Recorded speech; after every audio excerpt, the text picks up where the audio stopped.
والصلاة والسلام على أشرف الأنبياء والمرسلين. أما بعد، باب فضل السنن الراتبة مع الفرائض وبيان أقلها وأكملها وما بينهما.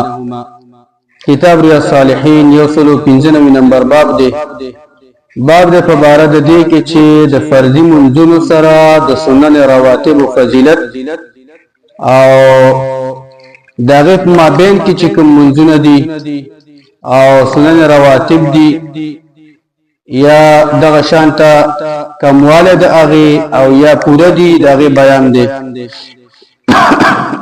تاسو ډېر ویل چې یو سنن رواتب دي بل سنن مؤکد دي، دا په جندل پکار دي. سنن رواتب او سنن مؤکد منځ کې فرق دار. سنن رواتب تعریف دار چې دا هي السنة التابعة لغيرها، دا د سنت ولیکيږي چې دا د بل تابع وي، د بل تابع وي. یا د سنت ولیکيږي چې په نور باندې ولاوي، په بل شي باندې ولاوي، لکه د فرضي منځونو سره چې دا مخکې او وروسته کوم سنت دي دغه ته ولیکيږي. یا ځین علما وایي چې دا سنن رواتب او سنت ولیکيږي چې دا د شانته په خاص وخت کې کیږي بغیر د فرضي منځونو نه، لکه رساخ من شو یا د دوه اخترونو منځونو شو. مقصد دا سنن رواتب دي ته ویل کیږي، راتبه سنت هغه ته ویل کیږي چې بل پورې تړلې وي، لکه د فرضي منځونو سجده مخکې وروسته سنت دي. او سنن مؤکد هغه ته ویل کیږي. د مختار کې ابن عامدین تعریف کړی دی چې ما واظب عليه النبي صلى الله عليه وسلم لكن إن كانت لا مع الترك فهي دليل السنة المؤكدة. سنت مؤکد هغه ته ویل کیږي چې د الله پیغمبر صلی الله علیه وسلم باغې باندې همیشواله کړی او داغه نه پرې خودل نوې ثابت دي ته ویل کیږي سنت مؤکد چې د الله پیغمبر نه پرېخي. او سنن روات او غیر مؤکد هغه ته ویل کیږي چې دا شان د الله پیغمبر نه ثابت دي خو کله کله پرېخي. او حکم د سنن رواتب دار چې هغه مستحب دي، کول باندې ثواب ده، پنه کول باندې عقاب او ګناه دانشتا سزا. او سنن مؤکد حکم داده جمهور علماء وی چې په کول باندې ثواب ده او پنه کول باندې دغه شان دا عذاب نشتا، خو لیکن سره په دې باندې ملامتيږي، ولکن یلام و يعاتب. دا سره ملامت ده ولې نه کې ځینې علما وی دي سره به گواہی نه قبولږي نه قبليږي. څو سنن مؤکد داغي اغي خیال نه ساتي وغنه کې مشواله دغه شان دغه نشنه کوي. او دم یې ساتل بکا دي چې ګوره کله کله سنت دي چې هغه سنت راتبه هم او مؤکده هم. راتبه می چې دغه شان پنځه منځونو کې روسته مخ کې پکې راځي، او مؤکد هم چې د الله پیغمبر صلی الله علیه وسلم چرته ني پرېخي، لکه څنګه چې دغه شان ته دا زمونږ استاد په پنځه وخت منځونو کې چې دا کم دغه شان ته مخکینی د فرض مونږ مخکې او روسته چې کم سنت دي دا راتبه هم دي او مؤکده هم دي.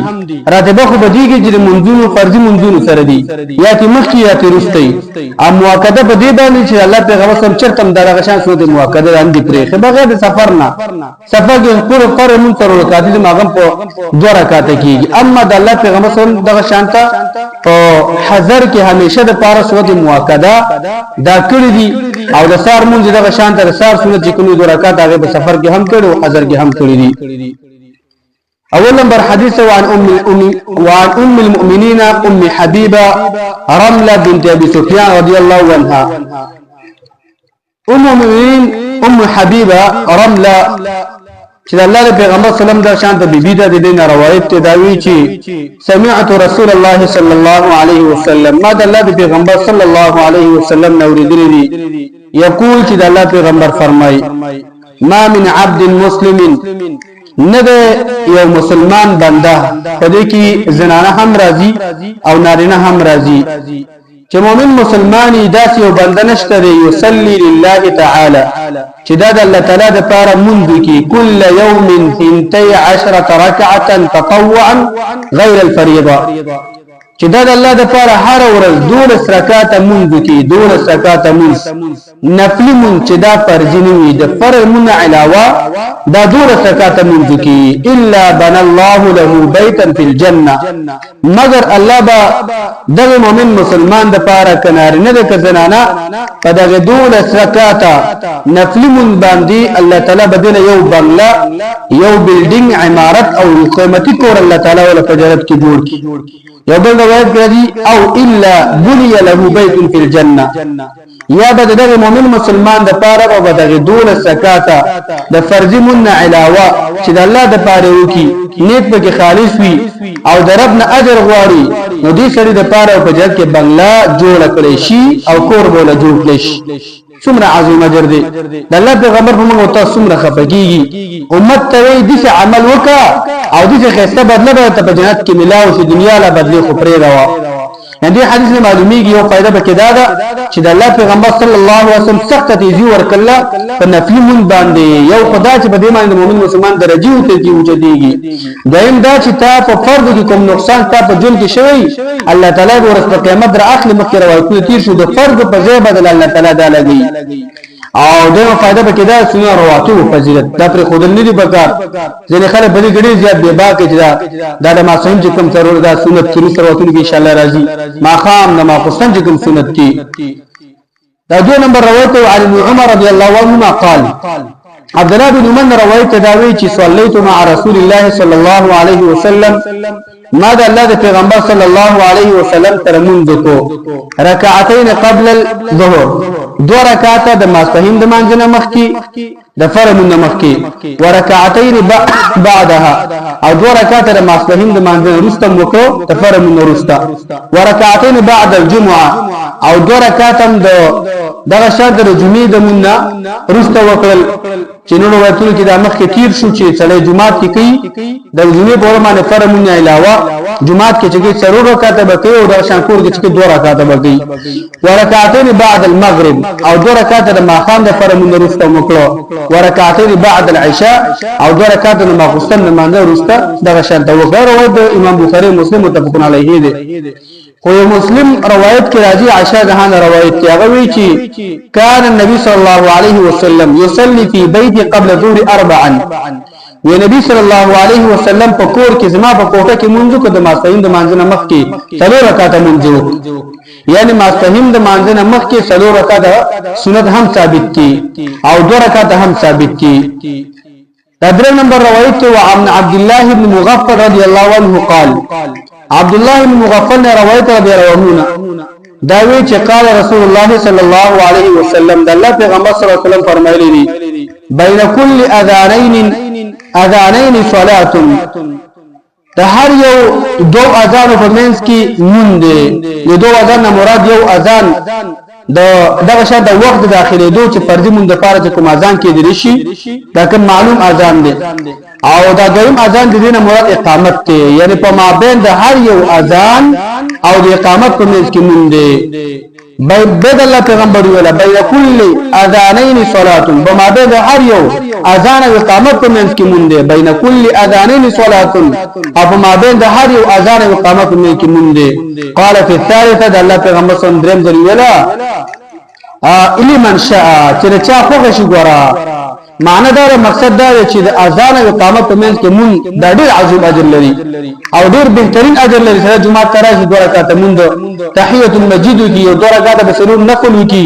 په دغه منځ کې دعاګانې هم خې قبليږي دا دعا د پر بهترین مقرر سره زما حاجت نه پوره کیږي دا بهترین مقرر دغه لپاره یو د الله پیغمبر سم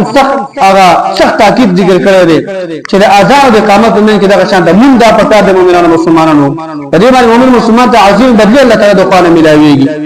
او یعنی د الله پیغمبر صلی الله علیه وسلم د نفلی متعدد زیات ترغیب ورکړل ته چې 15 وخت مانځه د شان دراشه 2 رکعات هم ته وګړي 2 رکعات لس رکعات دا سره پر سبب به کې جمع کی در رب العالمین سره الله به ورځ قیامت د تا ته خیر دی عظیم بدل الله تعالی ته او دایم دا چې دغه شان د هر اذان او اقامت په منځ کې دغه شان یو فصل پکار دی یو دغه شان ته لږ وخت کې پکار دی اگر کله وختي د احناف دا مذهب د ماقام او د ماپستان د ماقام او اذان او دغه شان ته د جمع او د دوه په منځ کې باید 2 رکعات ټیم دغه شان ته ورکړي شي 2 رکعات مانځه قائل ني خو 2 رکعات هغه عمره ټیم کې سره د 2 رکعات کولې شي 2 ټیم باید سره ورکړي نو الحمدلله د جمعهتون کې هغه ډیره تصحیح شوې ده نو ډایرکټ د ماقام مانځه کې خصوصا د خیال ساتل پکار دي چې څنګه اذان چې ډایرکټ د ګردانی پکار دا چرته باندې په حدیث کې شته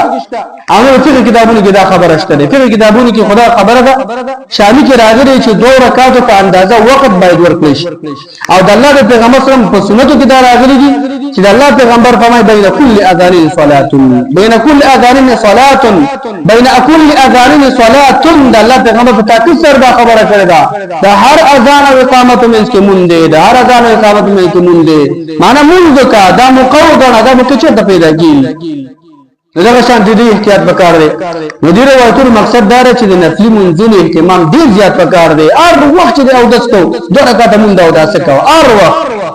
دغه شان جمعه تراله تحیت المسجد کو 2 رکعات سره دا صبور دغه شان نفلي منځونه کوو صلات الضحى په جن کې مپردا تصاح من دغه شان ته دغه شان د اشراق من دا په کې مپردا دغه شان د موقع وګڼل خپل ځان لپاره بل خبره دا چې دا کم د بندو وختونو منځونه دي فرضي منځونه چې کم دا سنت دي د دې اهتمام وکړه 2 رکعات مونږ الله پیغمبر فرمایي تصاح من 2 رکعات ما صحیح من سره وخت 6 رکعات سنت شو نما خام 2 رکعات شو د ما پښتن 2 رکعات د سنت کی خبر محمد او توفیق راکړي وصلی الله علی نبینا محمد